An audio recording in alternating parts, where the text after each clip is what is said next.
नमस्कार दोस्तों। हमारे विशेष नक्षत्र की चर्चा में आज का नक्षत्र भी बहुत विशेष है। आर्द्रा नक्षत्र, जिसके स्वामी है राहु।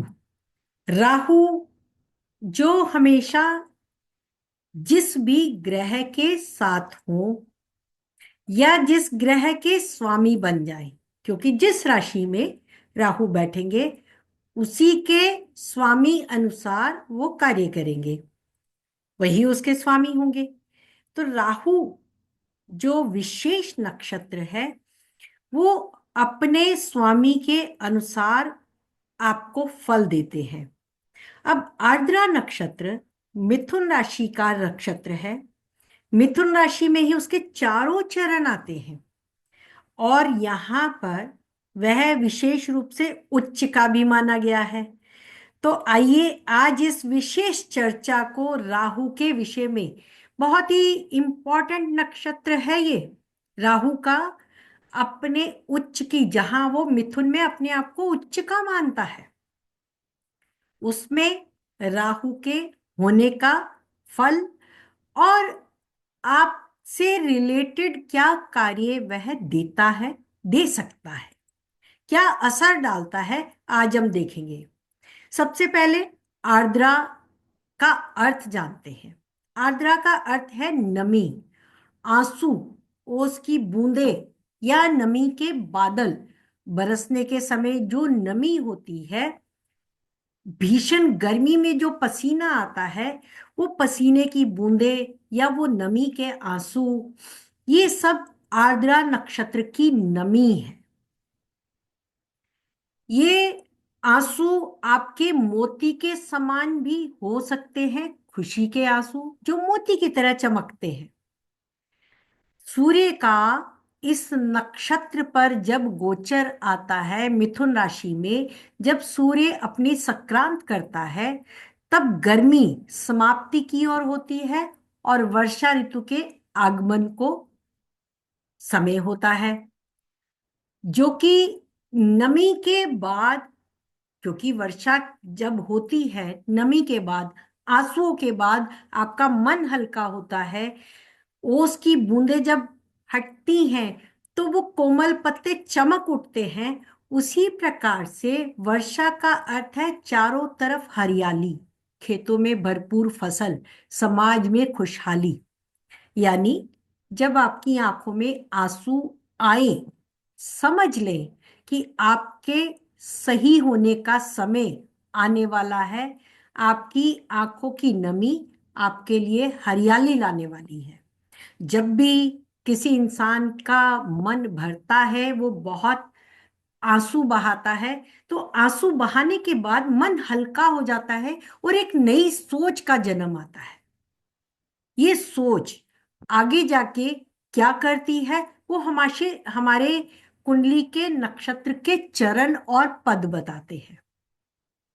कुछ विद्वानों ने आर्द्रा का संबंध पसीने और आंसू की बूंद से जोड़ा है। उनका विचार है कि गर्मियां भयंकर गर्मी और गर्मी उत्पन्न करती हैं और पसीना ला देती हैं, बहुत ज्यादा गर्मी पसीना लाती है।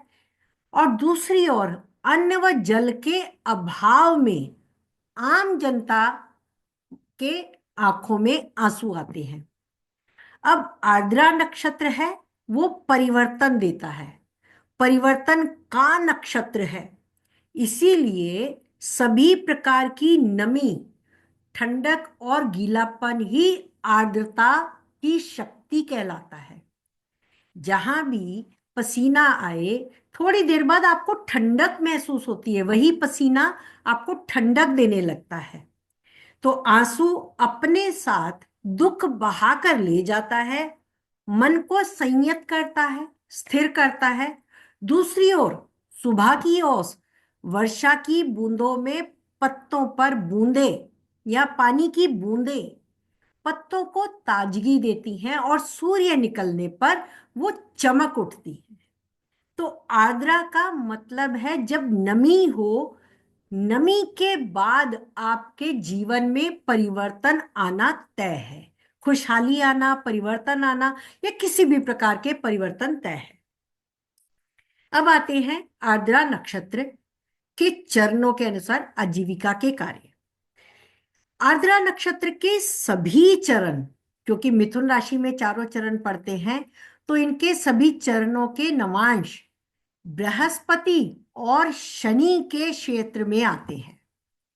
इसका प्रथम चरण जो कि हमारा मृगशिरा के 6:40 के बाद आरंभ होता है, तो आर्द्रा का प्रथम चरण 6:40 से 10 डिग्री तक का प्रथम चरण मिथुन राशि से गुरु के धनु नवांश में जाता है। धनु राशि के नवांश में ये केंद्र से केंद्र की राशि है।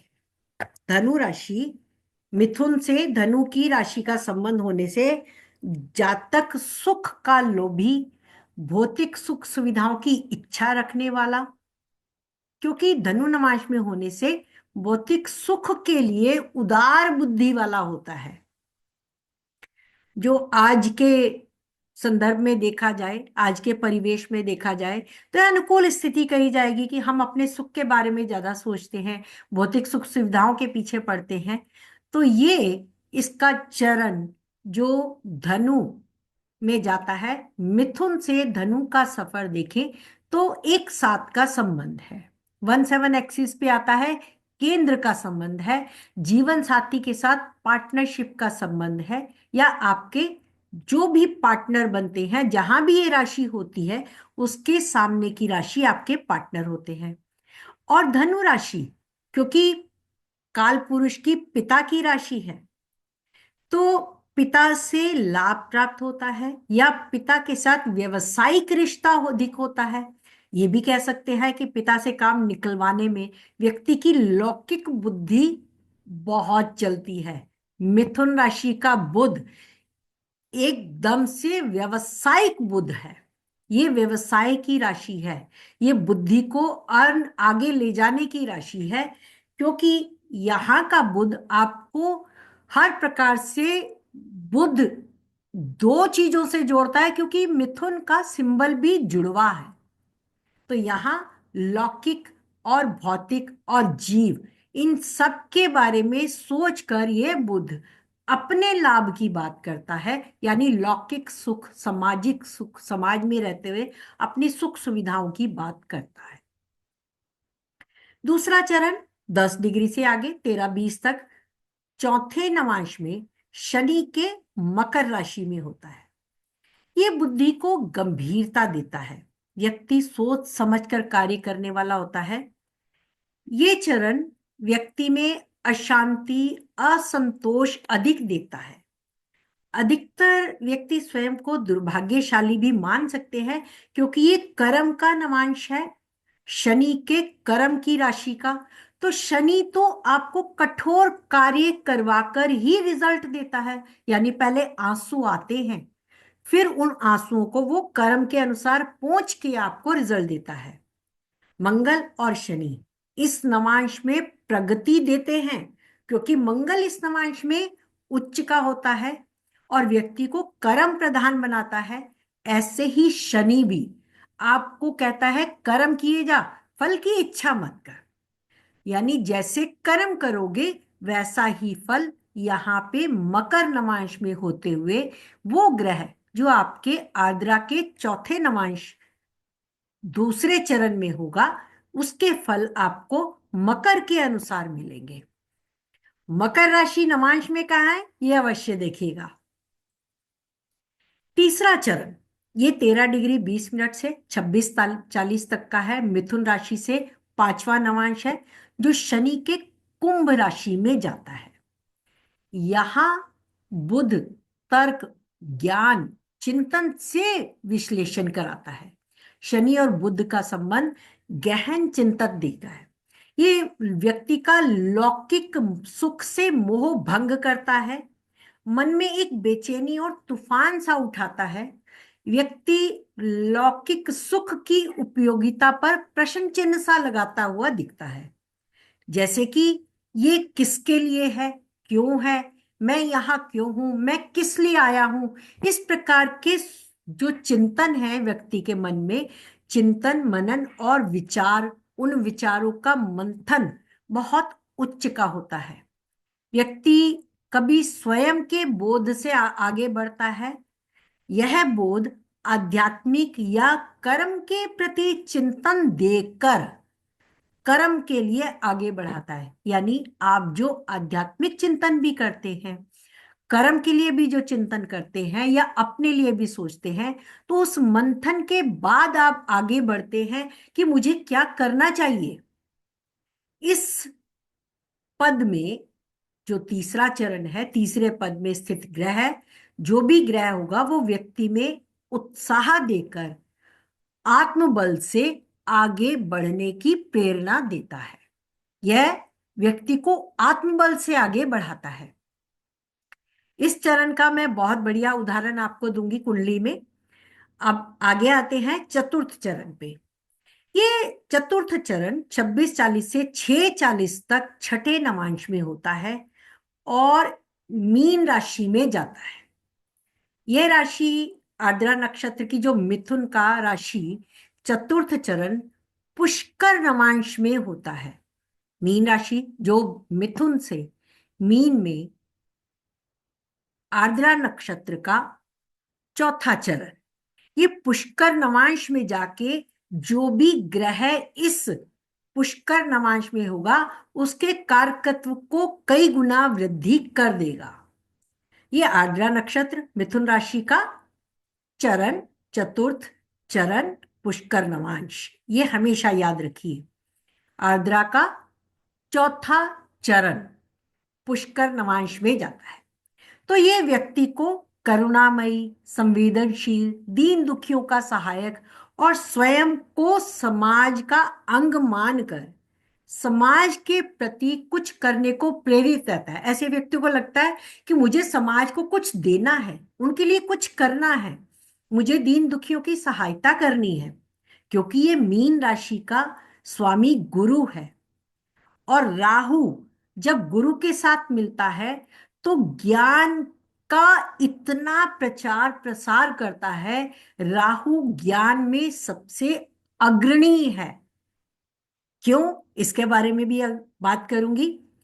समाज कल्याण को अपने आध्यात्मिक विकास के लिए व्यक्ति बहुत महत्वपूर्ण मानता है और समाज कल्याण के कार्य भी करता है।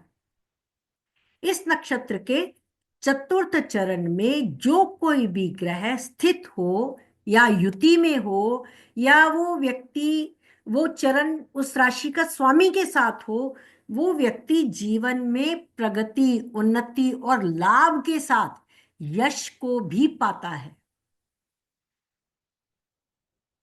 देखिए, बहुत महत्वपूर्ण चरण मैंने आपको बताया। अब आर्द्रा नक्षत्र का जो आजीविका के कार्य है उसको समझिए। आर्द्रा नक्षत्र आपको इलेक्ट्रिक इंजीनियर, बिजली के उपकरण, बिजली के सामान की मरम्मत करने वाला, इलेक्ट्रॉनिक और कंप्यूटर के व्यवसाय, कंप्यूटर की प्रोग्रामिंग करने वाला, ध्वनि से जुड़े कार्य, ध्वनि यानी संगीत से जुड़े कार्य, इलेक्ट्रॉनिक साज जैसे कैसियो वाद्य यंत्र और डीजे इत्यादि। ये राहु क्योंकि बिजली से संबंध रखता है और सूर्य का संबंध भी साथ में आ जाए और राहु का संबंध आ जाए तो ये बिजली से संबंधित, विद्युत से संबंधित, ध्वनि से संबंधित, ध्वनि में आपके राडार भी आ जाते हैं। आपके जो लेजर किरण या लेजर किरण द्वारा आपने डॉक्टरी का कार्य करना है वो भी आ जाता है। चंद्रमा और शुक्र का संबंध हो तो चलचित्र, कलाकार, अभिनेता, फोटोग्राफर, डांसर, नृत्य कला में प्रवीण, क्योंकि राहु को एक अच्छा अभिनय करने वाला भी बताया गया है। राहु हर किसी का वेश धारण कर लेता है तो उस हिसाब से राहु में ये गुण बहुत अधिक होता है और ध्वनि से जुड़े कार्यों में, संगीत से जुड़े कार्यों में वह जुड़ता है। बुध का प्रभाव भी साथ में आ जाए, भाषा से जुड़े कार्य, एक से अनेक भाषाएं जानने वाला, कंप्यूटर पर डिजाइन नक्शे बनाने वाला, लेखक, उपन्यासकार, दार्शनिक चिंतक, दिमागी खेल जैसे शतरंज या पहेली भरना वाले, बॉक्स वाले जो खाने भरते हैं, उसमें कुछ ऐसे पहेलियां होती हैं, वो वाले कार्य। मंगल का भी प्रभाव हो तो रसायन अनुसंधान या शोध चिकित्सक। शनि मंगल का संबंध शारीरिक श्रम के सभी प्रकार के कार्य, जैसे कुली होते हैं भार ढोने वाले, शल्य चिकित्सक, औषधि निर्माता, नेत्र और मस्तिष्क रोग विशेषज्ञ, चिकित्सक, गुप्तचर या रहस्य सुलझाने वाले विशेषज्ञ। राजदूत भी इन्हीं में आते हैं, जो अपना छद्म वेश धारी करके अपने देश के लिए कार्य करते हैं, वो लोग भी इसी में आते हैं। सूर्य मंगल राहु का संबंध हो तो प्रकाश व्यवस्था, प्रकाश वही फिर से आ गया, विद्युत से संबंध, लेजर किरण या रडार प्रणाली, मादक पदार्थ, फास्ट फूड, डिब्बा बंद फूड, भाड़े के हत्यारे जो पैसा लेके हत्या करते हैं, राजनीतिक षड्यंत्र वाले और घोटाले वाले, क्योंकि राहु सूर्य और मंगल का संबंध आपको घोटालों में या षड्यंत्रकारी भी बना सकता है। इट्स डिपेंड कि आप कि वह राशि नवांशा में कौन से भाव में गई है। कौन सी राशि? धनु, मकर, कुंभ और मीन, क्योंकि ये नक्षत्र इन्हीं 4 राशियों में पड़ता है। राहु या आर्द्रा का विशेष स्थान आप समझे कि धरती की ऐसी जगह जहां आंधी तूफान बिजली कड़कती हो, अनुसंधानशाला, प्रयोगशाला, ऐसे स्टूडियो जहां फिल्म धोई जाती है, कई पॉजिटिव नेगेटिव बनाने वाले जो कार्य होते हैं, उच्च के कार्यालय होते हैं, अस्पताल, रेडियो स्टेशन, टेलीविजन स्टूडियो, विषैले रसायन बनाने वाले या उपयोग वाली जगह, सैनिकों के अड्डे, क्योंकि वह भी छिपने की जगह है, विद्युत सीढ़ियां जिसे एस्केलेटर कहते हैं आज की डेट में, लिफ्ट, एस्केलेटर, और बिजली से चलने वाले नियंत्रण कक्ष। आजकल जो सिक्योरिटी का कार्य है वह भी टेलीविजन के थ्रू या जिसको कहते हैं कैमरे के थ्रू हो गया है, तो वो भी इसी के साथ जुड़ता है। जो आज के सिक्योरिटी गार्ड या सिक्योरिटी का जो सिस्टम है वो भी आपका कंप्यूटराइज हो गया है, वो भी इसी के अनुसार आर्द्रा नक्षत्र में ही आएगा। इससे जुड़े मैं कुछ और बातें आपको बताऊंगी। राहु वह विष है जो चिकित्सक होने पर लाभ देता है, अशुभ होने पर वही विष आपकी जान भी ले सकता है। हमें देखना है राहु का कुंडली में क्या रोल है, ये अवश्य देखें। नक्षत्र परिवर्तन के साथ ये मंथन का प्रतीक है। इसके गुण जो राहु के या इस नक्षत्र के, क्योंकि राहु मलेच्छ जाति का है, मिथुन राशि वायु तत्व की है, और ये नीले रंग पर अपना अधिकार समझता है। ध्वनि तरंगों पर विशेष अधिकार है। वो ध्वनि तरंगे समझने के लिए जो जमीन से भी हम उपकरण यूज करते हैं, जमीन की तरंगों को समझने के लिए, भूकंप इत्यादि के लिए, किसी विषय को समझकर उसका विश्लेषण करना आर्द्रा नक्षत्र वालों का स्वभाव है। अधिकतर ग्रह वायु तत्व में होने से या वायु तत्व में पीड़ा अधिक होने से, वायु तत्व की राशियों में पीड़ा अधिक हो तो ऐसे व्यक्ति उत्पाती हो सकते हैं, क्योंकि जातक के मन में आंधी और तूफान उठता है, उसमें वो गलत भी कर सकता है, सही फैसला भी ले सकता है। राहु का अधिकार गले, जीभ, कान और पूरे शरीर पर राहु का अधिकार होता है। तो सोच विचार, कपट, झूठ, चोर बाजारी, स्वप्न, पशु आदि क्रियाओं को ये संचालित करता है। जानवरों में बिल्ली, हाथी और सर्प आदि पर राहु ग्रह का विशेष प्रभाव दिखाई देता है।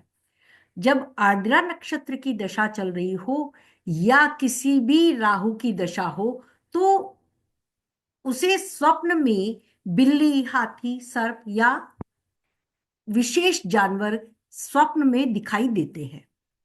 धातुओं पर कोयले, विद्युत और इष्ट देवी इनकी सरस्वती है।